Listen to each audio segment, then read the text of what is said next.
Only rock trolls are allowed back here. We are genuine hard rockers. 1, 2, 3, 4. Rainbows, unicorns, everything nice. Yeah.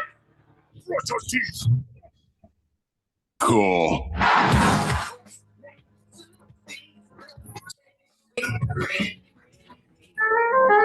A smooth jazz troll? A smooth jazz troll?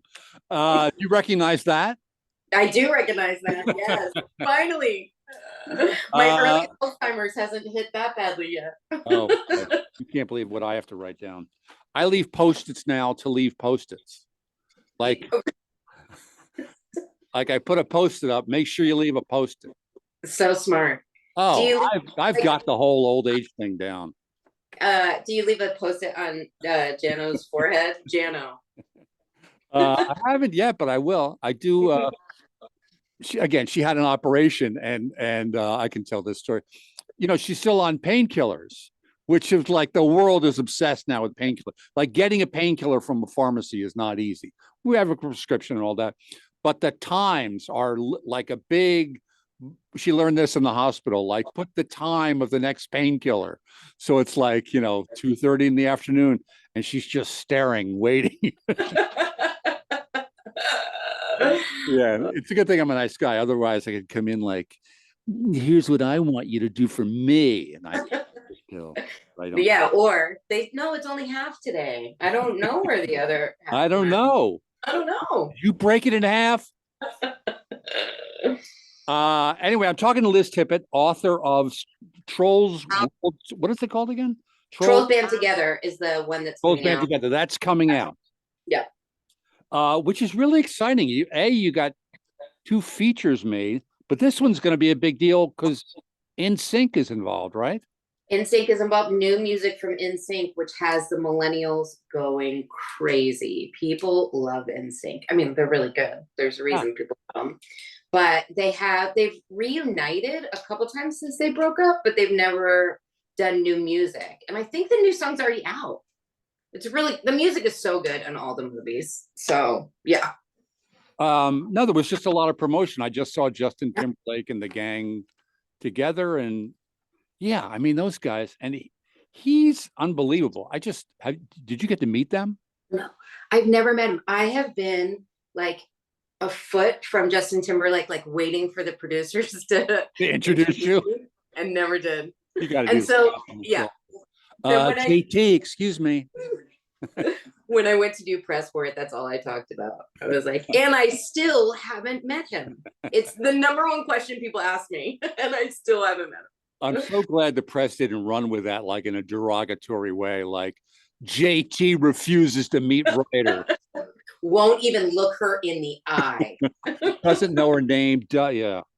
So let's go back. Let's talk and then also another animated thing. I just want to quickly, Grimsburg, you were working on with Chad Ginden, who worked on The Millers. Yeah. And with John Hamm, who I'm very attracted to. I don't know why. That's so odd.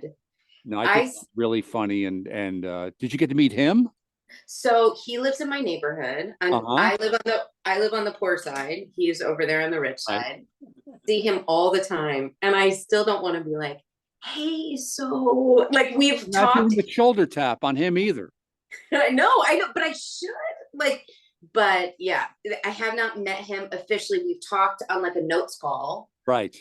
But I haven't been like, hey, also I'm lightly stalking you around our neighborhood. I will. I'll work up to it. Let me see. Was there anything else about the Millers I want to get started? I want to talk about. Let's move us laughing. The only other thing about the Millers was when I went to that job, because I'd worked on Raising Hope, Greg moved over to the Millers, and then he brought me in. I thought that show, I was going to ride that into the sunset. Like that show, it's owned by CBS. Look at the cast. It's funny. It's great. I just thought, to the point where I actually furnished my office, if you remember.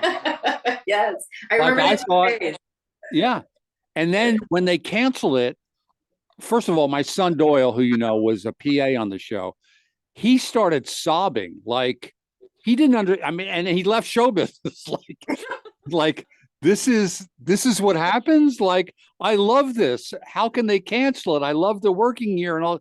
And they canceled it. And it was actually a good thing because it got him in the show business. He had no. I mean, his life does seem much better now. I'm on his Instagram. He's His doing life great. was good then too. Oh, we should, as I always say, we should all be Doyle. We should all. That's what I would actually like to promote Doyle's Instagram more than I'd like to promote any project I'm involved in. I'm not on Instagram. I know he's on Twitter. He's DES Stack or underscore Stack, I think, or something like that.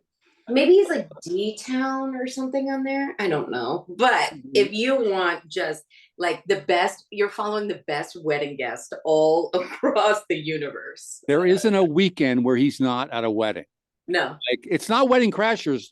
Like, it's a different version of that where Doyle gets invited to weddings because he's so much fun. Yeah. Like, hey, but you got a DJ? No, but I got Doyle. Like, he's a professional wedding guest. That's him. What's his handle? Doyle. He just it's like Cher. Of course. So I want to talk about Santa Barbara in the final segment because you were here for a while. But how did you so we'll put Santa Barbara here, like you were in Santa Barbara, and then you moved to LA. So how did you get started writing? And I know there was a little stop at the Groundlings. Yes. So I was living up in Santa Barbara, which we'll get to. Yes. But I was working at this job for, I think it got sold, but it was called Islands Media. It was right there in Carp. And I was sitting in a cubicle, not really writing, a little unhappy. And you wanted to be a writer, like inside you knew you wanted to be a writer. Always, but where I went to school and like being from the East Coast, like no one was like, oh, here's what screenwriting is. Here's what a job in that looks like. So I was an online editor for these travel magazines, but I never got to travel. I never got to do anything. I was like not making any money. I was just a little unhappy. And there was a receptionist at the front, and she every day would send out company-wide the Daily Motivator. And it was like this very earnest, like lift you up. And she did this on her own, or it was a company man? Did this on her own, but it went company-wide, went to everyone in the company. Everyone in the company was fine with it. I started taking it and making, and this is the PG version, but I would do the Daily Effing Motivator, and I would send it out just to the people I knew would get a kick out of it. And I would just make it dark and really inappropriate and very like angry Jack Handy, and I would send it out to people. Right. And then the list of people in the company that wanted it kept getting bigger. And one day, one of the editors came over and she's like, I need to talk to you about the Daily Effing Motivator. And I was like, oh, this is when it happens. This is when I get write fired. This sometime. This is really funny. And she's like, can you add me to the list? And I was like, great. And then I was like, I'm doing the wrong thing here. And so I started commuting down to, still living in Santa Barbara, commuting down to LA and taking classes at the Groundlings, just to kind of like get my foot in the door, figure out what to do. And then, I'm such a writer. I'm not a performer. And as you know, Tim, I didn't have the best experience at the Groundlings. Can't talk about that. Slowly I turn.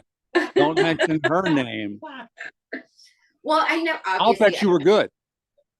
I think that writing comes very naturally to me. Performing, I just get a little in my head. I'm a little anxious for it. If it was like all friends doing it, whatever, I'm great. It's super fun, but it's a different muscle. It's a totally different muscle. Yeah. Yeah. And so the first class I took, great. This is great. You have to rise up the ranks, got into this next class. And this friend I had met down here in LA, I was like, this is the teacher that I got for the second thing. And I said, what do you know? And she goes, can you drop out? And I was like, wait, what? And she's like, no, I'm serious. Can you drop out? If you can drop out of that class and still get your money back, you should drop out of that class. And if only I had heeded that warning, because she was so mean to me. She just picked on me in front of everyone, where she would go, come here, pretty girl, come here. And then like slap her lap to call me across the room, where I was like, It was so insulting. I couldn't even be happy that she thought I was pretty. Well, we've got a surprise for you. Because come on in. Come on in. That was every episode of Nightstand with Dick Dietrich. Well, we've got a surprise for you. But according to IMDb, your first episode was Scrubs. So yes, I knew a writer who then I got engaged to from Scrubs. That was my Scrubs connection. But my first job ever was South Park, which is wild. I know that. I went on a South Park writers retreat probably in 2008, which is such a wild story. I think my friend was a writer on the show, and I think that's definitely what got me the meeting. We had also done this web series. It was very big when web series were very big, called The Loneliest Ultra Conservative Corn Muffin in the World. And it was literally, I baked out of a muffin mix, our lead of it. And it was this lonely corn muffin that kept joining all of these ultra conservative causes to make friends, but then in every time he would just take it too far, like he shot the abortion doctor, like this is great. Yeah, I'm sure it's still on YouTube somewhere. I acted in that, so our teacher at the Groundlings can take it. Jason Priestley starred in one of them, and he was like a promise keeper who ended up like abusing me. Like it was a very dark. Oh, I can't wait. This sounds wonderful. Yeah, web series that we did, and then that led to, I hadn't done anything, but that led to South Park. Again, I hadn't in there, so that was that. But I went on a writer's retreat with them, which is like, I just went and spent a week with a couple of other writers and their writing staff, which is very small, with Trey and Matt at their house in Steamboat Springs, Colorado, and like helped break stories for the upcoming season, which was such a wild, I remember I got $2,500 for doing it. And I was like, oh my God, I thought I was so rich. It was so exciting. It is so funny, the money that when you first get started, and then it's just like that changes. Yeah. Like free lunch. Oh my God. I think I got $300 for an episode of Lou Grant.